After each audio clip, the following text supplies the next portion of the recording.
For 15 years, the loudest machine in the valley wasn't the tractor.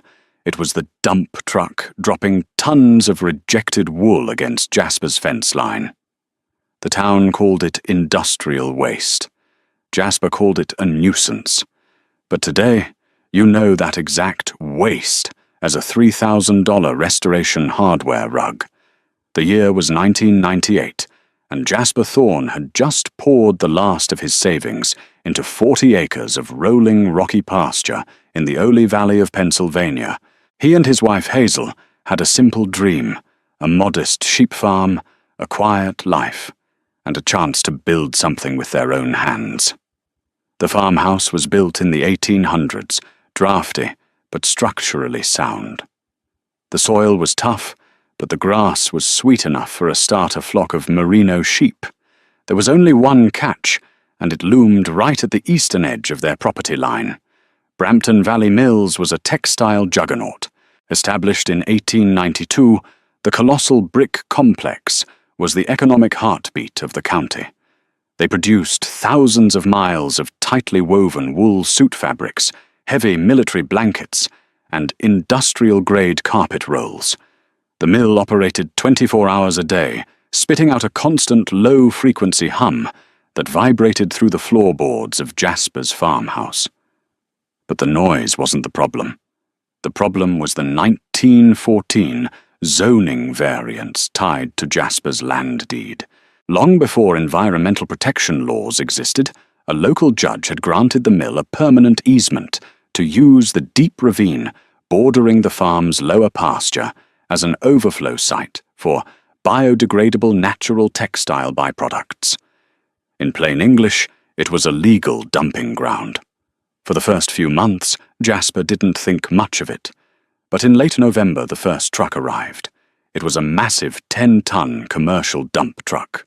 It backed up to the chain-link fence, separating the mill from the Thorne farm, raised its bed, and unleashed a mountain of tangled, slubby, wildly colored yarn directly into the ravine. This wasn't toxic sludge, but it was an absolute nightmare for a sheep farmer. The mill's automated high-speed commercial looms required absolute perfection. If a batch of spun yarn was slightly too thick, if the dye lot was off by a fraction of a shade, or if the spinning machines created a slub, a thick, uneven clump in the fiber, the automated sensors rejected it. Because it was a blend of heavy Highland wool and Peruvian alpaca, it was too expensive to reprocess and too organic to burn without violating clean air standards. So Brampton Valley Mills dumped it. Twice a week, every week, the truck came. Over the years, the piles grew into a grotesque, multicolored glacier of wool. It spilled over the ravine, pushing against Jasper's fence until the metal groaned and buckled. When it rained, the massive mound of rejected yarn soaked up the water, emitting a suffocating, heavy stench of wet animal and raw lanolin. In the summer, it choked the natural drainage of the pasture, turning Jasper's lower acreage into a useless, muddy swamp.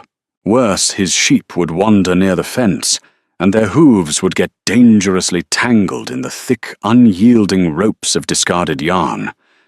Jasper tried to fight it. He spent countless Tuesday evenings standing under the fluorescent lights of the county municipal building, pleading with Mayor Gregory Finch and the town council. "It's suffocating my pasture," Jasper argued, slapping photographs of the neon-colored wool glacier on the wooden podium. "The fence is giving way. It's an eyesore and a hazard." But Brampton Valley Mills employed 400 people in a town of 3,000. The mill's operations manager, Richard Gable, sat in the front row of those meetings wearing a tailored suit woven from the very factory Jasper was fighting. Gable was a ruthless, spreadsheet-driven corporate climber who viewed Jasper as a minor buzzing insect. "The material is 100% natural untreated fleece," Gable stated coldly to the council. "It is fully biodegradable. The mill is operating entirely within its historical legal rights. If Mr. Thorne didn't want to live next to a working factory, he shouldn't have bought the cheapest plot of land in the county." The mayor banged his gavel. The dumping continued. 15 years passed. From 1998 to 2013, the Thorn Farm slowly bled out. The 2008 financial crisis devastated the agricultural market. Feed prices skyrocketed. The price of the raw fleece, Jasper sheared from his own small flock, plummeted undercut by cheap overseas synthetics. Jasper took a night job at a hardware store just to keep the lights on, while Hazel worked shifts at a local diner. By the winter of 2013, the bank sent their second foreclosure warning. Jasper was 45 years old, exhausted and deeply in debt, and right outside his window, mocking his financial ruin, was a 200-foot-long, 15-foot-high berm of Brampton Mills rejected wool covered in a fresh layer of December snow. It felt like a monument to his failure. It was a brutally cold night in mid-December when the pivot happened, the kind of cold that snaps tree branches and freezes diesel in the tractor lines. Jasper had gone down to the lower pasture to fix a section of the fence that had finally surrendered under the sheer weight of the mill's debris. Angry freezing and nursing a bruised knuckle, Jasper kicked the massive wall of tangled yarn. He grabbed a thick, twisted rope of charcoal grey wool that had been sitting at the bottom of the pile for at least 5 years, intending to rip it away from the fence post. He pulled. The yarn didn't break. Jasper wrapped it around his leather glove and yanked with his entire body weight. Still it held. He stopped and looked closely at the strand in the moonlight. By all laws of nature, natural fibre left in the mud, rain, and snow for half a decade should have rotted into compost. But this hadn't. Jasper dug his hands deeper into the mound, pulling back the top layer of dirt and frost. What he found beneath the surface stopped his breath. The sheer volume of raw lanolin, the natural wax secreted by wool-bearing animals, had acted as an impenetrable waterproofing agent. The outer layer of the dump had essentially formed a protective crust, preserving thousands of tons of pristine, incredibly high-grade fibre underneath. Jasper carried a massive armful of the heavy, slubby yarn back to the farmhouse. He dumped it on the kitchen table. Hazel, who was sitting with a cup of tea and a stack of unpaid bills, looked at him like he had lost his mind. "We're going to lose the farm, Jasper," she said quietly, "and you're bringing the trash inside." "It's not trash." "Hazel." Jasper muttered, his eyes wide, as he ran his fingers over the thick fibres. "Look at the staple length. Feel the weight of it. Brampton threw this away because their machines are too fast, too delicate to weave it. But the fibre itself, it's a Peruvian alpaca and Highland wool blend. This is luxury-grade material." Hazel touched it. Beneath the grime and the smell of the pasture, she felt the undeniable buttery softness of premium wool. "What are we supposed to do with it? We don't own a mill." "No," Jasper said, "but we have hands." Over the next 3 weeks, the Thorn farmhouse became a laboratory. Hazel took the heavily soiled yarn, cut it into manageable lengths, and began washing it in their cast-iron bathtub, using hot water and a gentle, natural detergent. As the dirt and excess lanolin washed down the drain, the yarn bloomed. It fluffed up, revealing rich, deep, undyed colours, earthy charcoals, warm oatmeals, and deep, unbleached ivories. Because the yarn was too thick and wildly inconsistent for a standard loom, they couldn't weave traditional fabric. Instead, Jasper tore apart an old, broken-down hay baler and used the heavy oak beams from their barn to construct a massive, primitive floor loom.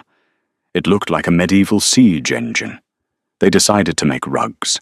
Not thin, delicate carpets, but massive, ultra-chunky, heavy knotted floor rugs that highlighted the raw, organic imperfection of the yarn. Their first piece took 2 weeks to weave. When they finally pulled it off the loom, it was a revelation. It measured 8 by 10 feet and weighed nearly 50 pounds. The wildly varying thickness of the yarn created a deeply textured 3-dimensional topography. It didn't look like the sterile, machine-perfect carpets Brampton Mills produced. It looked primal. It looked architectural. It was breathtaking. Jasper and Hazel began to harvest the ravine in secret. Every night at 2 a.m. long after the mill's floodlights shifted, Jasper would take his tractor down to the property line, load the bucket with hundreds of pounds of the waste, and haul it into his barn. They wove relentlessly. Hazel reached out to a few high-end interior design boutiques in Philadelphia, driving down in their battered pickup truck with 3 of the massive rugs rolled up in the back. The response was immediate. The boutiques had never seen anything like it. The narrative of reclaimed organic hand-loomed heritage wool was an intoxicating selling point for urban designers. Within a month, the Thorns had orders for 20 rugs at $800 apiece. They were saving the farm. But you can't move tons of material without someone noticing. Up in the glass-walled management office of Brampton Valley Mills, Richard Gable was reviewing the quarterly disposal logs. He noticed something strange. The drone footage used to monitor the mill's perimeter showed that the ravine dump, a pile that had been growing steadily for 15 years, was shrinking, drastically. Gable ordered a security team to inspect the perimeter. They found the fresh tractor tracks leading directly from the dump site to Jasper Thorne's barn. Gable didn't care about the wool. To him it was a spreadsheet liability. But the idea that the dirt-poor farmer who had annoyed him at town council meetings for over a decade was suddenly profiting off Brampton Mills' property enraged him. The following Tuesday, Jasper stepped out of his barn to find a black town car parked in his driveway. Richard Gable stood by the hood holding a manila folder, accompanied by a corporate attorney. "You're a thief, Mr. Thorne," Gable said smoothly, stepping over a puddle of melting snow. Jasper wiped his grease-stained hands on his jeans, his heart hammering against his ribs. "You dumped it on my property line, Richard. You've been poisoning my soil for 15 years. It's abandoned waste." "It is proprietary corporate material," Gable corrected, his voice dripping with venom. "The easement grants us the right to store byproducts in the ravine. It does not grant you the right to harvest it, process it, and sell it for profit. You are stealing from Brampton Valley Mills." Gable handed Jasper the manila envelope. "This is a cease and desist order drafted by our legal team in New York. Along with it is a lawsuit for the theft of intellectual property and raw materials. I know about your bank loans, Jasper. I know you're facing foreclosure. You don't have the money to fight this in court." Gable smirked, looking toward the barn where the heavy thud of the wooden loom could be heard.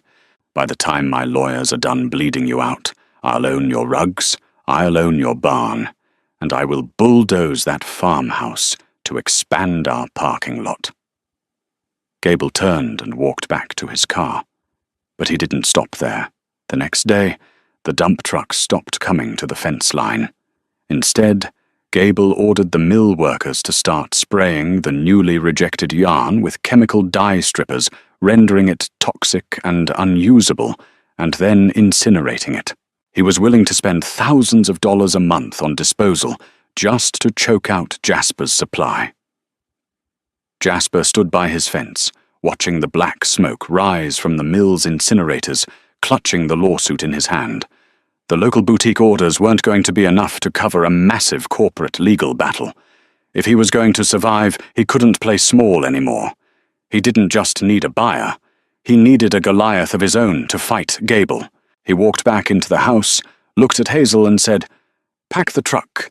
We're taking the rugs to New York." The drive to Manhattan took 3 agonizing hours. The Thorns' 1999 Ford F25, shuddering every time the speedometer crept past 60. In the truck bed, wrapped securely in heavy canvas tarps and tied down with industrial ratchet straps, lay 4 of the largest, heaviest rugs Jasper and Hazel had ever woven. Their hands were blistered, their bank account was functionally empty, and the lawsuit from Brampton Valley Mills sat in the glove compartment like a ticking bomb.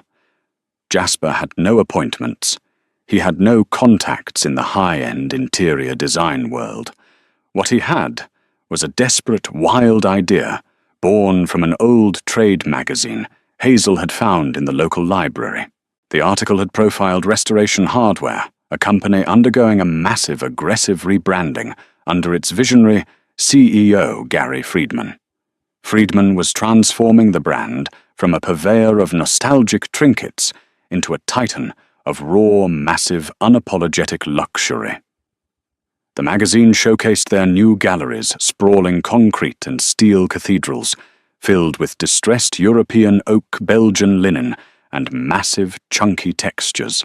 If anyone is going to understand a 50-pound rug woven from wild, reclaimed wool, Jasper had told Hazel the night before, it's them. They didn't go to a store. They went straight to the Architectural Digest Design Show at Pier 94, where rumor had it the RH executive buying team was scouting independent artisans for their upcoming fall collection. Sneaking into a premier global design show with 200 pounds of raw wool isn't easy. They parked 6 blocks away to avoid the exorbitant commercial loading fees. Jasper hoisted a rolled-up 8-by-10-foot rug onto his right shoulder. It weighed 60 pounds and felt like carrying a dead tree trunk. Hazel took the front end, and together they walked through the freezing slush of Hell's Kitchen. Inside Pier 94, the atmosphere was sterile, hushed and intimidating. Men in sharp Italian suits and women in minimalist black dresses sipped sparkling water while inspecting delicate machine-perfected modern art. And then there were the Thorns Jasper, in his heavy Carhartt jacket boots, still stained with Ole Valley mud, smelling faintly of lanolin and diesel. Hazel with her hair tied back, her hands calloused from the hay baler loom. They navigated the labyrinth of booths until they saw it a massive, sprawling exhibition space dominated by towering charcoal walls and a massive dining table carved from a single slab of reclaimed wood. It was the Restoration Hardware staging area. A group of executives stood in the center, speaking in hushed, serious tones. At the center of the group was Gary Friedman himself. Jasper didn't wait for permission. He didn't look for a sales representative. He walked directly past a velvet rope, ignoring the sharp gasp of a security guard, and dropped the massive roll of canvas onto the polished concrete floor with a deafening thud. The entire RH team stopped. The security guard stepped forward, reaching for his radio. "Sir, you can't—" "Give me 60 seconds," Jasper interrupted, his voice echoing in the cavernous hall. He didn't look at the guard. He looked directly at Friedman. "You sell authenticity. You sell reclaimed wood and history, but your floors are empty. Give me 60 seconds. Friedman, known in the industry for his intense, uncompromising focus, held up a hand to stop the guard. He looked at Jasper, taking in the dirt, the desperation, and the sheer audacity. "You have 59 seconds. Unroll it." Jasper and Hazel dropped to their knees. They popped the heavy leather straps and violently kicked the roll forward. The rug unfurled across the concrete like a living thing. It was a masterpiece of raw architectural texture. The deeply slubbed hand-spun Peruvian alpaca and Highland wool blend caught the harsh overhead exhibition lights, creating deep shadows and highlights. The oatmeal and charcoal fibers varied wildly in thickness, giving the rug a three-dimensional topographical weight that no factory machine on Earth could replicate. It looked primal. It looked undeniably aggressively luxurious. The executives were silent. Friedman slowly stepped away from his group. He walked onto the rug. He didn't just look at it. He took off his expensive leather loafer and pressed his bare foot into the deep, heavy knots. The lanolin-rich wool gave way dense and buttery. Friedman knelt, running his hands over the wildly imperfect weave. This wasn't machine-loomed. "No," Jasper said, his chest heaving. My wife and I built a loom out of a broken hay baler and barn oak. We wove it by hand. What is the fibre? A female executive asked, stepping closer, her eyes wide. I've never felt this density. It's a commercial alpaca wool blend, Jasper replied. Friedman looked up, his eyes narrowing. Commercial, where are you sourcing this kind of volume? Jasper took a deep breath. He didn't pitch a product. He pitched the story. He told them about the Ole Valley. He told them about the 1914 zoning variants. He told them about the 15-year nightmare of the Brampton Valley Mills dump trucks, the avalanche of rejected fibre, the mud, the despair, and the miraculous discovery beneath the frozen crust. Then he reached into his jacket, pulled out the manila folder containing the lawsuit, and dropped it on the rug next to Friedman. They threw it away for 15 years, Jasper said, his voice dropping to a hard, bitter rasp. It ruined my pasture. It almost bankrupted my farm. The second I figured out how to turn their trash into this, they sued me for theft of proprietary materials. They're burning the wool right now just to freeze me out. I don't just have a product. I have a war. And I need a Goliath to help me win it. Friedman picked up the lawsuit. He skimmed the first page, a slow, predatory smile spreading across his face. In the luxury furniture business, everyone had nice things. But a true, authentic narrative, a gritty anti-corporate story of a farmer reclaiming industrial waste and weaving it into raw luxury that was lightning in a bottle. It was unfakeable. Friedman stood up. He looked at his lead buyer, then back to Jasper. I don't want 4 rugs, Jasper, Friedman said quietly. I want 4,000. I want this as the anchor textile for our entire fall collection. We're going to call it the Ole Valley Reclaimed. But to do that, we need a steady supply chain. I can't access the wool, Jasper said, gesturing to the lawsuit. Richard Gable is going to bleed me dry in court. Friedman laughed, a short, sharp sound. He handed the lawsuit to a tall man in a tailored navy suit standing at the back of his entourage. Jasper, meet Jonathan Davies. He's senior corporate counsel for R.H., Friedman said. Mr. Gable thinks he's playing a game of attrition with a penniless sheep farmer. Let's see how he likes playing against a $4 billion publicly traded corporation. 3 days later, the atmosphere in the municipal conference room of the Ole Valley Town Hall was suffocatingly tense. Richard Gable sat at the head of the long mahogany table, flanked by 2 junior lawyers. He was checking his gold watch, looking supremely irritated. He fully expected Jasper Thorne to walk in, beg for mercy, and hand over the rights to his hay baler loom and whatever meager profits he had made. The heavy wooden doors swung open. Jasper walked in. He wasn't wearing mud-stained Carhartts today. He wore a simple, clean, button-down shirt. But he didn't walk in alone. Following Jasper were 3 men and 1 woman carrying thick leather briefcases. At the front was Jonathan Davies, radiating the kind of lethal, high-priced Manhattan legal energy that immediately made the oxygen in the room evaporate. Gable sat up straighter, his frown deepening. Thorne, who are these people? This is a closed settlement meeting. Mr. Gable, Davies said, not extending his hand as he walked to the opposite end of the table. He didn't sit. He simply unclasped his briefcase and pulled out a single, impeccably typed document. I am Jonathan Davies, representing Restoration Hardware. We are here as co-counsel for Mr. Thorne, as well as his exclusive wholesale distribution partner. Gable's junior lawyers exchanged nervous glances. Gable forced a scoff. I don't care if you represent the president. Thorne stole proprietary corporate assets. We have the drone footage. We have the 1914 zoning variants. The law is entirely on our side. Ah, yes, Davies said, smoothly adjusting his glasses. The 1914 variants. Let's talk about that. Your lawsuit against Mr. Thorne explicitly states that the material in the ravine is not waste, but rather, quote, proprietary corporate materials and highly valuable assets being temporarily stored for future use. Is that correct? Gable narrowed his eyes. Yes, which makes his taking of it grand larceny. Brilliant strategy, Davies replied, his voice dripping with condescension. Except by putting that in writing and filing it in a federal court, you just activated an entirely different set of laws.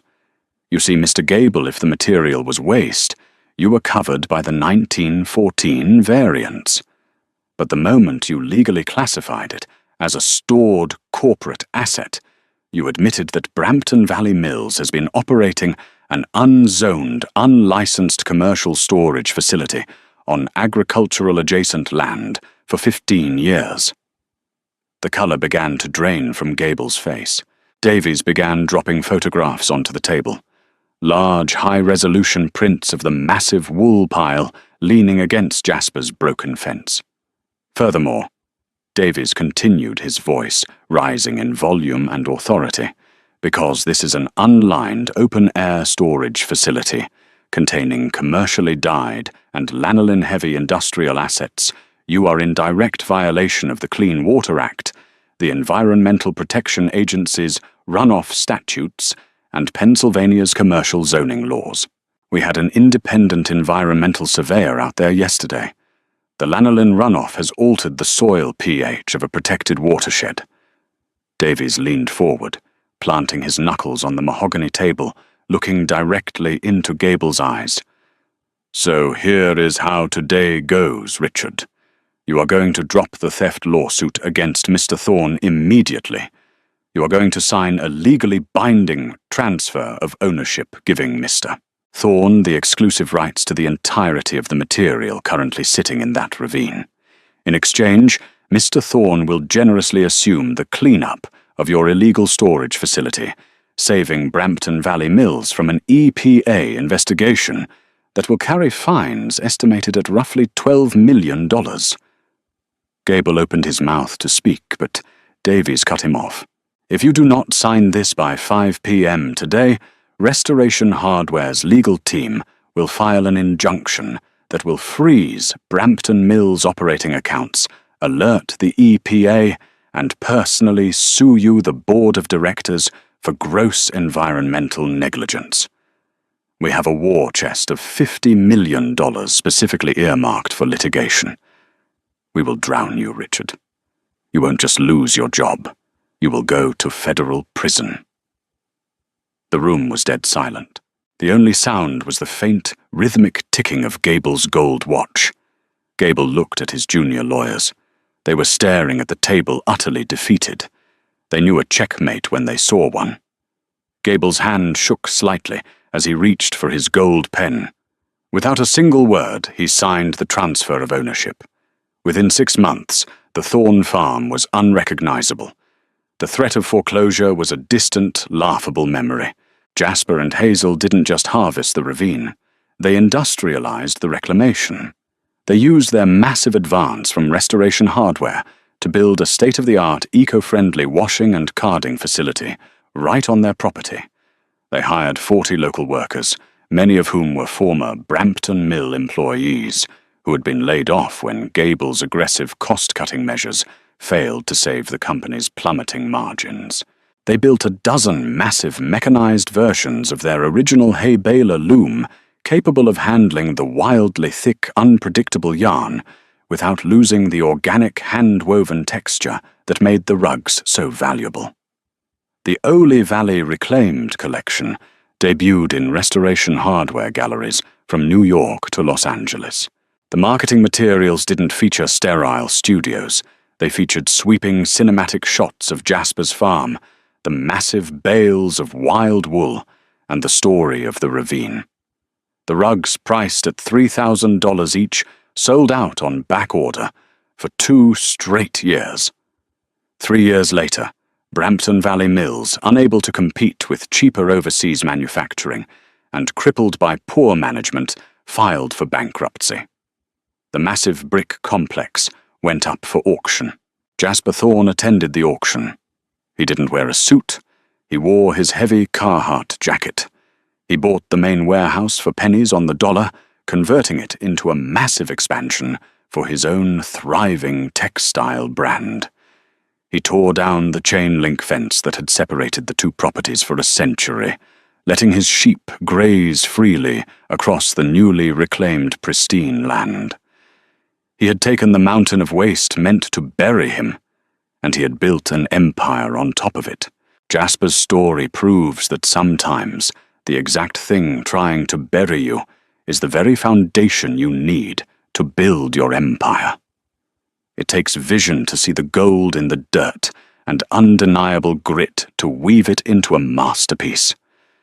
If you loved this incredible true story of resilience and ultimate revenge, hit that like button, share it with an entrepreneur who needs to hear it, and subscribe to the channel for more unbelievable real-life business dramas.